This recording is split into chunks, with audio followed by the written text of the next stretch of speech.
ಒಂದಾನೊಂದು ಕಾಲದಲ್ಲಿ ಒಂದು ಸುಂದರವಾದ ಹಳ್ಳಿ ಇತ್ತು. ಆ ಹಳ್ಳಿಯಲ್ಲಿ ರಾಮಣ್ಣನೆಂಬ ಬಡ ರೈತನಿದ್ದ. ಅವನು ತನಗಿದ್ದ ಸ್ವಲ್ಪ ಜಮೀನಿನಲ್ಲಿ ಕಷ್ಟಪಟ್ಟು ಕೆಲಸ ಮಾಡುತ್ತಿದ್ದನು. ಪ್ರಾಣಿಗಳಲ್ಲಿ ದಯವುಳ್ಳವನಾಗಿದ್ದನು ಹಾಗೂ ತುಂಬಾ ಒಳ್ಳೆಯವನಾಗಿದ್ದನು. ಇವನು ಗುಂಡಣ್ಣ ಬಹಳ ದೊಡ್ಡ ಜಮೀನ್ದಾರನಾಗಿದ್ದನು ಹಾಗೂ ಬಹಳ ದುರಾಸೆಯುಳ್ಳವನಾಗಿದ್ದನು. ಏನು ಕಾರಣವಿಲ್ಲದೆ ಗುಂಡಣ್ಣ ರಾಮಣ್ಣನ ಜೊತೆ ಪ್ರತಿದಿನ ಜಗಳ ಮಾಡುತ್ತಿದ್ದನು. ಅವನಿಗೆ ಅಷ್ಟೊಂದು ಆಸ್ತಿ ಇದ್ದರೂ ರಾತ್ರಿಯ ಸಮಯದಲ್ಲಿ ರಾಮಣ್ಣನ ಹೊಲಕ್ಕೆ ಕದಿಯಲು ಬರುತ್ತಿದ್ದನು. ರಾಮಣ್ಣನ ತೋಟದ ಫಲವತ್ತಾದ ಗೊಬ್ಬರ ಇದನ್ನು ಎತ್ತಾಕೊಂಡು ಹೋಗ್ಬೇಕು.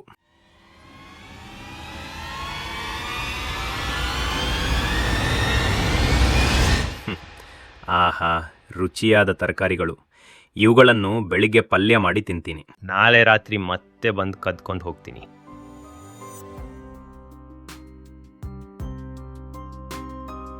ನನ್ನ ತರಕಾರಿಗಳನ್ನ ಗುಂಡಣ್ಣ ಕದ್ದಿದ್ದಾನೆ ಎಂದು ನನಗೆ ಗೊತ್ತು. ಆದರೆ ಏನ್ ಮಾಡ್ಲಿ? ನಾನೊಬ್ಬ ಬಡವ. ಅವನ ಜೊತೆ ಹೊಡೆದಾಡುವಷ್ಟು ಶಕ್ತಿ ನನಗೆ ಇಲ್ಲ. ಬಡವನ ಕೋಪ ದವಡೆಗೆ ಮೂಲ ಎಂದು ಸುಮ್ಮನಾಗಬೇಕಷ್ಟೆ. ಒಂದು ದಿನ ರಾಮಣ್ಣನ ಮಾವಿನ ಮರದಲ್ಲಿ ಒಂದೇ ಒಂದು ಮಾವಿನ ಹಣ್ಣು ಬಿಟ್ಟಿರುತ್ತದೆ. ಅದನ್ನು ರಾಮಣ್ಣ ಕುತೂಹಲದಿಂದ ನೋಡುತ್ತಾನೆ. ಇದೇನಿದು? ಒಂದೇ ಒಂದು ಹಣ್ಣು ಬಿಟ್ಟಿದೆಯಲ್ಲ. ಈ ಹಣ್ಣು ಸುಂದರವಾಗಿ ಚಿನ್ನದನ್ನಂತೆ ಹೊಡೆಯುತ್ತಿದೆ. ಇದು ದೇವರು ಕೊಟ್ಟ ಅಪರೂಪದ ಹಣ್ಣು. ಇದನ್ನು ಅಪರೂಪದ ವ್ಯಕ್ತಿಗೆ ಕೊಡುತ್ತೇನೆ. ನಾಳೆ ಬಂದು ಈ ಹಣ್ಣನ್ನು ಮಹಾರಾಜರಿಗೆ ಕೊಡುತ್ತೇನೆ. ಹೌದು, ಇದು ಮಹಾರಾಜರಿಗೆ ಸೇರಬೇಕು.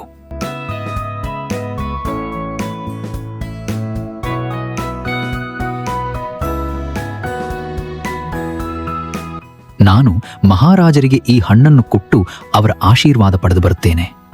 ನಾನು ಬರುವ ತನಕ ಮಗನನ್ನು ಮತ್ತು ಮನೆಯನ್ನು ಚೆನ್ನಾಗಿ ನೋಡಿಕೋ. ನಾನಿನ್ನು ಹೋಗಿ ಬರ್ತೀನಿ.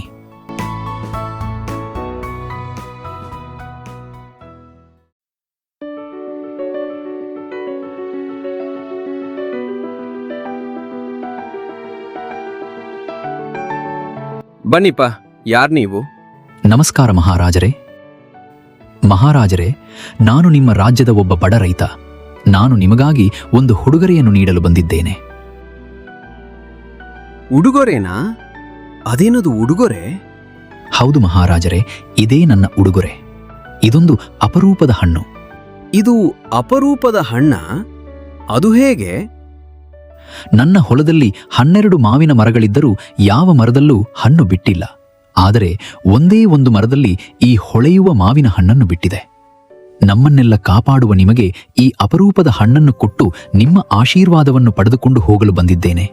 ದಯವಿಟ್ಟು ಈ ಹಣ್ಣನ್ನು ಸ್ವೀಕರಿಸಿ ಮಹಾರಾಜರೇ. ನಿನ್ನ ಉಡುಗೊರೆಯಿಂದ ನನಗೆ ತುಂಬಾ ಖುಷಿಯಾಗಿದೆ. ಇದಕ್ಕೆ ಮರಳಿ ನಾನು ನಿನ್ಗೇನ್ ಕೊಡ್ಲಿ? ಇಲ್ಲ ಮಹಾಪ್ರಭು, ಇದರ ಬದಲಾಗಿ ನಾನೇನು ನಿರೀಕ್ಷೆ ಮಾಡ್ತಿಲ್ಲ. ಈ ಹಣ್ಣನ್ನು ಸ್ವೀಕರಿಸಿದ್ದಕ್ಕೆ ನನಗೆ ತುಂಬಾ ಸಂತೋಷವಾಗಿದೆ ಮಹಾರಾಜರೇ.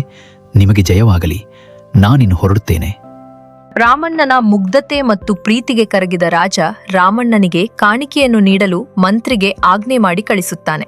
ಮಂತ್ರಿ ರಾಮಣ್ಣನಿಗೆ ಒಂದು ಚೀಲ ಚಿನ್ನ ಮತ್ತು ಕುದುರೆಯನ್ನು ಕೊಟ್ಟು ಕಳಿಸುತ್ತಾನೆ. ಇದರಿಂದ ಭಾವುಕನಾದ ರಾಮಣ್ಣ ಖುಷಿಯಿಂದ ಕುದುರೆ ಏರಿ ಮನೆ ಕಡೆ ಹೊರಡುತ್ತಾನೆ.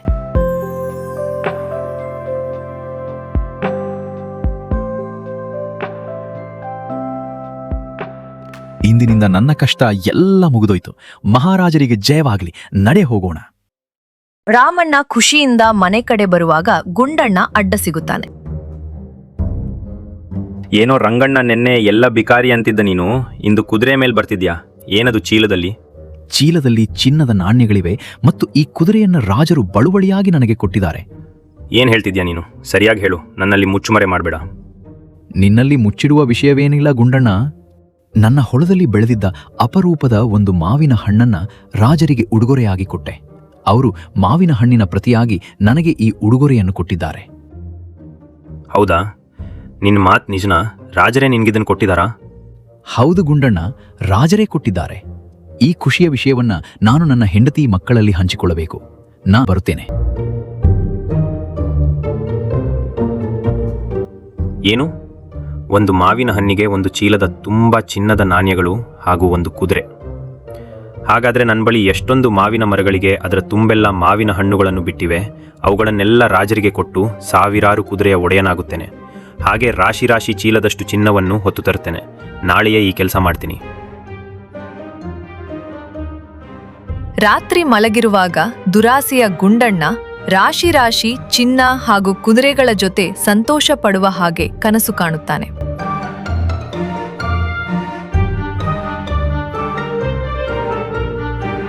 ಮರುದಿನ ಮುಂಜಾನೆ ತನ್ನ ಕೆಲಸದ ಹಾಡುಗಳಿಗೆ ಹೇಳಿ ಎಲ್ಲಾ ಮಾವಿನ ಹಣ್ಣುಗಳನ್ನು ಕೀಳಿಸಿ ತರುತ್ತಾನೆ.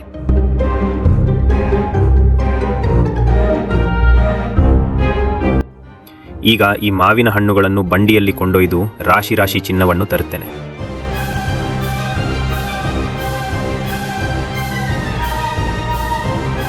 ಆಹಾ, ಇವತ್ತು ನನ್ನ ಅದೃಷ್ಟದ ದಿನ. ಮಹಾರಾಜರು ಚಿನ್ನವನ್ನು ಉಡುಗೊರೆಯಾಗಿ ಕೊಡುವುದನ್ನು ನೆನೆಸಿಕೊಂಡ್ರೆ ನನ್ನ ಮೈಯೆಲ್ಲ ರೋಮಾಂಚನವಾಗುತ್ತಿದೆ.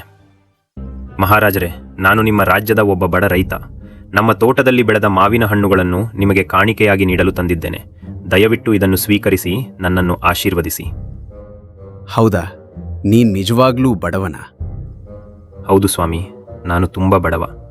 ಈ ಉಡುಗೊರೆಗೆ ಪ್ರತಿಯಾಗಿ ನಾನ್ ನಿನಗೇನನ್ ಕೊಡ್ಲಿ? ನನ್ನ ನಿರೀಕ್ಷೆ ಏನೂ ಇಲ್ಲ. ನೀವು ಏನು ಕೊಟ್ರೂ ನಾನು ತೆಗೆದುಕೊಳ್ಳುತ್ತೇನೆ. ಸರಿ, ನೀನ್ ಸ್ವಲ್ಪ ಹೊತ್ತು ಬಿಟ್ಟು ಬಾ, ನಾನ್ ನಿನಗೆ ಉಡುಗೊರೆ ಕೊಡ್ತೇನೆ. ಸರಿ ಮಹಾರಾಜರೇ, ಆಯ್ತು.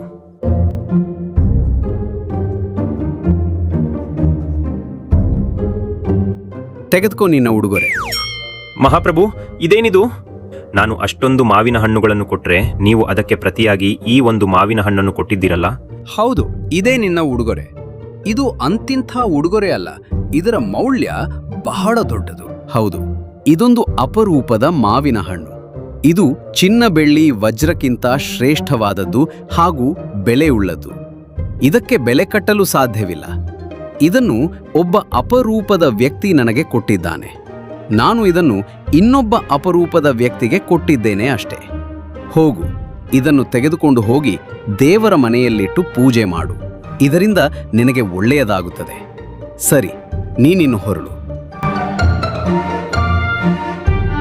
ಮಹಾರಾಜರೇ, ಅವನು ಸುಳ್ಳು ಹೇಳ್ತಾ ಇದ್ದಾನೆ ಅಂತ ನಿಮ್ಗೆ ಹೇಗೆ ಗೊತ್ತಾಯ್ತು? ಅವನ ಮುಖದಲ್ಲಿ ದುರಾಸೆಯ ಭಾವನೆಯನ್ನು ನೋಡಿದೆ. ನಂತರ ಅವನ ಕಣ್ಣುಗಳಲ್ಲಿ ಅಹಂಕಾರವನ್ನು ನೋಡಿದೆ. ನಂತರ ಅವನ ಬೆರಳುಗಳನ್ನು ಗಮನಿಸಿದಾಗ ಅವನು ಉಂಗುರಗಳನ್ನು ಬಿಚ್ಚಿಟ್ಟು ಖಾಲಿ ಬೆರಳುಗಳಲ್ಲಿ ಬಂದಿದ್ದ. ಅವನ ಬೆರಳಿನರಳಿನ ಉಂಗುರದ ಗುರುತುಗಳು ನನಗೆ ಕಂಡವು. ಆದ್ದರಿಂದ ಇವನು ಹೇಳುತ್ತಿರುವುದು ಸುಳ್ಳು ಎಂದು ನನಗೆ ಅರ್ಥವಾಯಿತು. ಆದ್ದರಿಂದ ನಾನು ಈ ನಿರ್ಧಾರ ತೆಗೆದುಕೊಂಡೆ. ಅಯ್ಯೋ, ಇದೇನಿದು? ಇದು ಹಿಂಗಾಗೋಯ್ತಲ್ಲ. ನನ್ನ ತೋಟದಲ್ಲಿದ್ದ ಮಾವಿನ ಹಣ್ಣನ್ನೆಲ್ಲ ತಂದು ಕೊಟ್ರೆ ಈ ರಾಜ ನನಗೆ ಈ ಒಂದು ಹಣ್ಣನ್ನು ಕೊಟ್ಟಿದ್ದಾನಲ್ಲ. ಈಗ ನಾನು ಏನು ಮಾಡಲಿ? ನನ್ನ 1 ವರ್ಷದ ಬೆಳೆಯೆಲ್ಲ ಹಾಳಾಯಿತು. ಈಗ ಚಿನ್ನವೂ ಇಲ್ಲ, ಬೆಳೆಯೂ ಇಲ್ಲ. ಹೋ. ಕಡೆಗೆ ದುರಾಸೆಯ ಗುಂಡಣ್ಣ ಹಣ್ಣುಗಳು ಇಲ್ಲದೆ ಚಿನ್ನವೂ ಇಲ್ಲದೆ ಅಳುತ್ತಾ ಮನೆ ಕಡೆ ನಡೆಯುತ್ತಾನೆ. ಈ ವಿಡಿಯೋ ನಿಮಗೆ ಇಷ್ಟವಾದರೆ ಪ್ಲೀಸ್ ಒಂದು ಲೈಕ್ ಕೊಡಿ. ನಮ್ಮ ಚಾನೆಲ್ಗೆ ಸಬ್ಸ್ಕ್ರೈಬ್ ಮಾಡಿ, ವಿಡಿಯೋವನ್ನು ಶೇರ್ ಮಾಡಿ. ಪ್ಲೀಸ್ ಒಂದು ಲೈಕ್ ಕೊಡಿ. ಮುಂದಿನ ವಿಡಿಯೋದಲ್ಲಿ ಭೇಟಿ ಆಗ್ತೀವಿ. ಅಲ್ಲಿವರೆಗೂ ನಾನು ಚಿನಕಿ, ಇವನು ಮಿಟ್ಕ. ಬಾಯ್ ಬಾಯ್ ಬಾಯ್.